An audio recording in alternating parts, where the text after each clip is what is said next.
বন্দনাজি cooking থেকে বলছি। আজকের আমি ধোসা বানাবো। ধোসা বানাতে এখানে আমি চালগুলো নিয়ে নিয়েছি। এখানে আমি 1 বাটি চাল নিয়েছি, ছোটো বাটির 1 বাটি চাল দিচ্ছি। 1.5 বাটি চাল নিয়ে নেবো। আর 1.5 বাটিতে আমি এখানে আমি 1 বাটি আর হাফ বাটি আমি চাল দিয়েছি। আর এবারে আমি বিউলির ডালটা ওইরকমই নেবো, হাফ বাটি। এখানে আমি হাফ বাটির একটু উপর ডালটা নিচ্ছি। এটা বিউলির ডাল, বিউলির ডালিতে ভালো হয় ধোসাটা। তা এগুলো আমি ভালো করে ধুয়ে, খুব ভালো করে ধুইতে হবে। ধুয়ে আমি এটাকে ভিজিয়ে দেবো। সকালে ভেজাচ্ছি, আমি বিকালে করব আজকে। এটা আমি একটা বাটিতে ভালো করে ভেজাবো। আর এটা আমি 1.5 বাটি নিয়েছি। এখানে আমার 3 ভাগের 2 ভাগের 1 ভাগ আমি ডাল নিয়েছি। নিয়ে এটাকে ভালো করে ধুয়ে ভিজাবো। তাহলে বন্ধুরা চলুন আমি এটাকে ভালো করে ধুয়ে আমি ভিজাই। আর বিকালে আমি বানাবো, তো এখনই দেখাবো কীভাবে কী লাগছে। বিকেলে ফিরে এসেছি। আর এখানে ডাল আর চালটা আমি ধুয়ে ভিজিয়ে দিয়েছিলাম, পুরো ভিজে গেছে। সকালে ভিজিয়েছি, এগুলো আমি বিকালেই তুলে নিয়েছি। এবার আমি এগুলো একসঙ্গে করে সবগুলো বেটে নেবো একটা মিক্সারের মধ্যে। আগে প্রথমে ডালগুলো দিয়ে দিচ্ছি, দিয়ে তারপরে চালগুলো দিয়ে আমি বেটে নেবো। বেটে নিয়ে দেখাচ্ছি। এখানে নিয়ে নিয়েছি, নিয়ে এটাকে আমি বেটে নিচ্ছি। এখানে দেখো আমি খুব ভালো করে বেটে নিয়েছি। আর পুরো এরকমই বাটাটা হবে। এবার এমনি ঢেলে নিচ্ছি এটাকে। এখানে আমি স্বাদ মতন একটু নুন দিয়ে দেবো।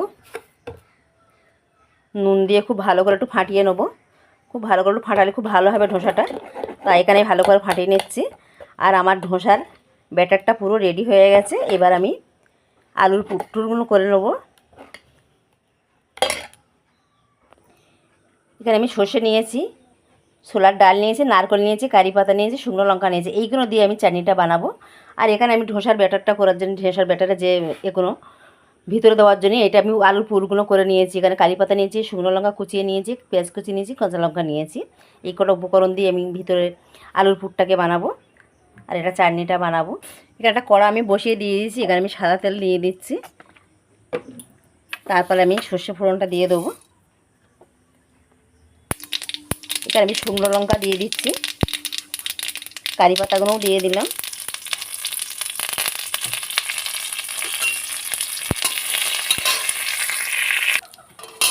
এখানে আমি ডালটা দিয়ে দিচ্ছি। ডালটা আমি ধুয়ে শুকিয়ে নিয়েছি, দিয়ে দিলাম। দিয়ে এখানে তারপরে নারকেলটা দিয়ে দিচ্ছি। দিয়ে একসাথে আমি একটু নাড়বো, নেড়ে আমি ঢেলে নিচ্ছি।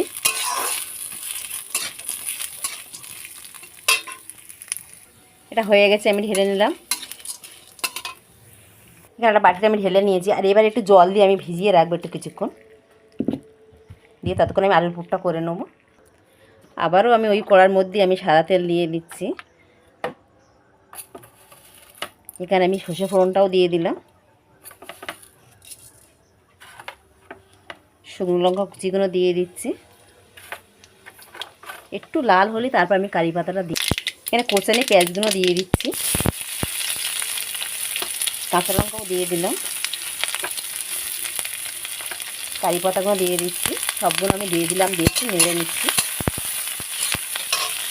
আমার নাড়া হয়ে গেছে। এবার আমি আলুটাও দিয়ে দিচ্ছি।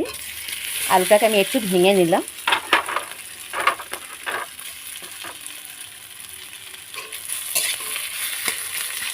খুব ভালো করে একটু নেড়ে নেবো, নুন দিয়ে দেবো। এখানে আমি স্বাদ মতো নুনটাও দিয়ে দিচ্ছি। একটু মিষ্টি দেবো, তাহলে আলুটা আরও টেস্টি লাগবে ভালো।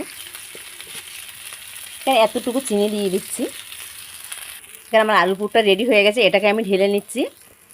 এখানে আলু পুরটা আমার ঠান্ডা হতে হতে ততক্ষণ আমি চাটনিটা করে নিচ্ছি। এটা বেটে নিচ্ছি।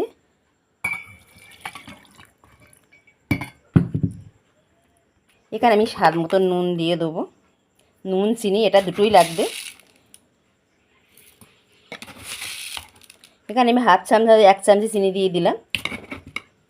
দিয়ে এটাকে ভালো করে বেটে নেবো। এখানে আমার চাটনিটা বাটা হয়ে গেছে। আর খুব সুন্দর একটা গন্ধ বেরোচ্ছে। এই চাটনিটা দারুণ হয়। তা আপনারা চাইলে বাড়িতে বানিয়ে দেখতে পারো। কত ভালো লাগে আমার রেসিপিটা দেখে। আর আমার রেসিপি দেখে আপনাদের লাইক করতে আর সাবস্ক্রাইব করতে ভুলবেন না। আপনারা আমার পাশে থাকুন। এখানে দেখো চাটনিটা এরকম হয়েছে। আর খুব সুন্দর গন্ধ বেরোচ্ছে। আপনারা না খেলে বুঝতে পারবেন যে কত সুন্দর একটা গন্ধ লাগে। খুব সুন্দর হয়েছে চাটনিটা। আর এখানে আমি 2টা কারি পাতা ছড়িয়ে দিচ্ছি। দিয়ে এটাকে আমি একটু ঢাকা দিয়ে রেখে দেবো কিছুক্ষণ। এটাকে আমি ভালো করে ঢাকা দিয়ে রেখে দেবো। এখানে ধোসার আমি তাওয়া বসিয়ে দিয়েছি, আর এই তাওয়াতে আমি সামান্য একটুখানি তেলটা দেবো, বেশি তেল দেবো না। এই তেলটাকে 2-1 ফোঁটা তেল দিলেই হয়ে যাবে। এটা এখানটা আমি সব জায়গায় লাগিয়ে নিলাম পুরো গাটা।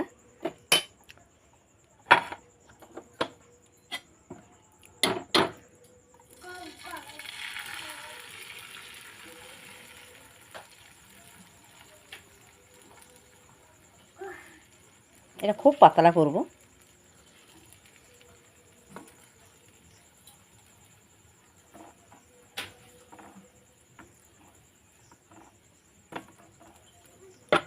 একদম পাতলা করেছি দেখো।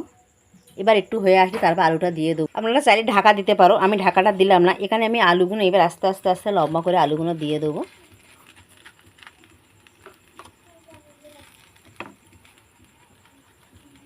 আলুটা দিয়ে দিলাম। এটা হয়ে গেছে, এটাকে আমি উল্টে দিচ্ছি। দেখো নিজের থেকে গাছ থেকে আস্তে আস্তে সব ছেড়ে যাচ্ছে।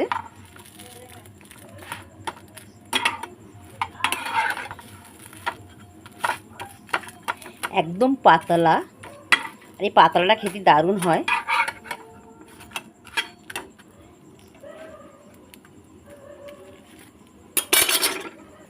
এটা হয়ে গেছে, এটা আমি তুলে নিচ্ছি।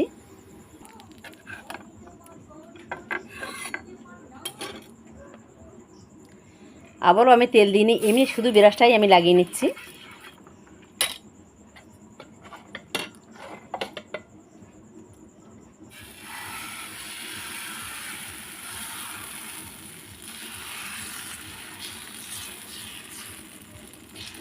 আর এখানে গ্যাসটাকে একদম নো রাখতে হবে, খুব কমিয়ে রাখলে খুব ভালো হবে। প্লিজ বন্ধুরা আমার ভিডিওটা পুরো দেখুন, আর আমার লাইক করে সাবস্ক্রাইব করে আমার পাশে থাকুন, এইটুকু অনুরোধ রইল আপনাদের কাছে।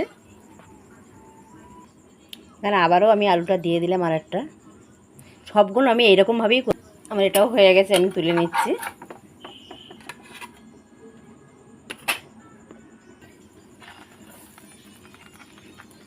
এটা খুব পাতলা হয়, একদম পাতলা একদম, আর খেতেও খুব সুন্দর হয় খেতে। আমার ধোসাগুলো হয়ে গেছে, আমি নিয়ে চলে এসেছি। আর এখানে দেখো চাটনিও আমি দিয়ে দিয়েছি, এই চাটনি দিয়েই আমরা খাবো। তা আপনাদের যদি ভালো লাগে আমার চ্যানেল লাইক করবেন, সাবস্ক্রাইব করবেন। নমস্কার।